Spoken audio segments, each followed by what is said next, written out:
And now, it's time for SPG, as in Super Bacchanal Secret File. Nakapanood siya ng live show. Hi DJ Rocky, I'm an avid fan of yours. Every day, nakikinig ako sa programa mo. Minsan nga lang walang signal kasi nga sa cellphone ako nakikinig. Kaya ang ginagawa ko, hinahanap ko sa YouTube ang latest episode ng Secret File. Please, pakitago na lang ang identity ko ha. Itago mo ko sa pangalang Sia. I'm working abroad. I'm already 35 years old.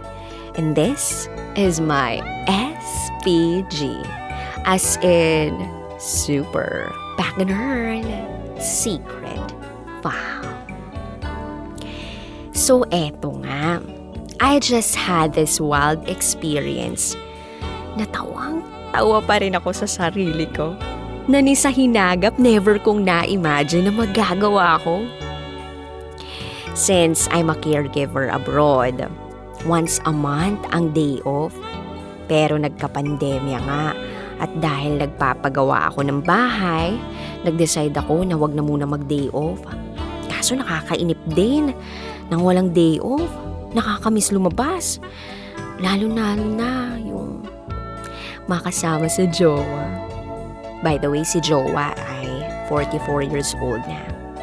At mahilig sa alam nyo na. Kaya what we do ay pumupuslit kami sa bahay ng alaga ko pag tulog na siya. Nakakatakot but it gives us thrill and excitement. Natry na namin sa sala. Madalas syempre sa kwarto. Buti na nga lang walang CCTV. Pero eto na nga. Just last night, we did Taylor Swift's Wildest Dreams. As in wildest thing ever in our lives. Yung alaga ko naka-confine sa ospital. Kasama ko yung anak ni alaga sa bahay. Miss na namin si jowa. Miss na namin ni jowa ang isa't isa. So, nag-decide kami na mag-check-in na lang sa isang hotel. So yun, nagpaalam muna ako kay boss na hindi ako uuwi. Pumayag naman siya.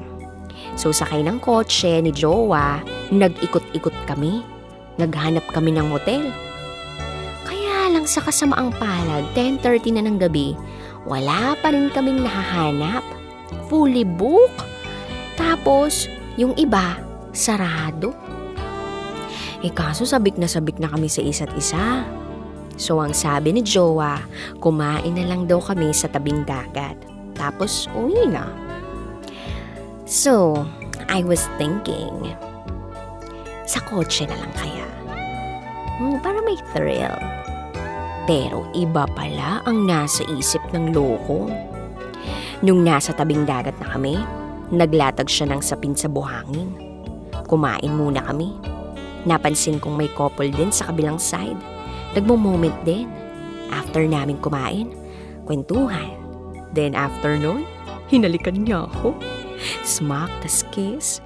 Tapos, lap square dito, lap square doon. Hanggang sa magkaubusan na kami ng hininga. At dahil hindi na nga kami makapagpigil, nagtanggal kami ng mga dapat tanggalin sa aming katawan.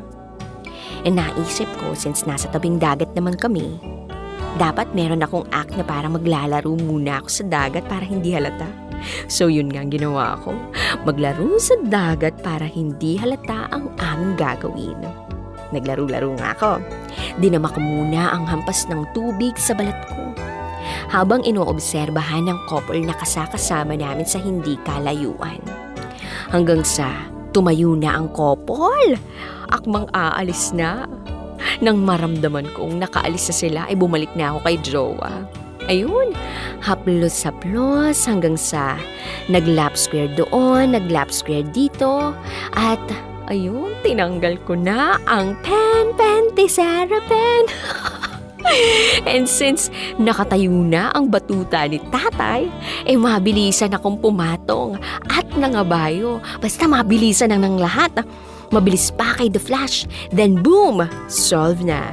Pagkatapos ng lahat, ay bigla kong napansin na merong matandang babae palang nakaupo sa likuran namin. OMG! Buti na lang madilim. Hindi na kami mamumukaan. So ayun, bahala na siya na nakapanood siya ng live show. Next time talaga pag hindi na nakakatiis, dun na lang kami sa kotse para mas safe, no? Thank you so much for reading, DJ Rocky. Wala lang, shinare ko lang ang aking nakaka-excite at kakaibang experience with Jowa. Muli, ako si Sia at ito ang aking SPG, as in Super Pack and Earn Secret File. Always your number one FM radio station. Love Radio. Kabisyo, nakarelate ka ba sa secret file na binasa ko? Kung nakarelate ka, mag-subscribe ka na dito sa aming YouTube channel at pindutin mo na rin ang notification bell para updated ka sa mga susunod na episodes ng DJ Rocky Secret File.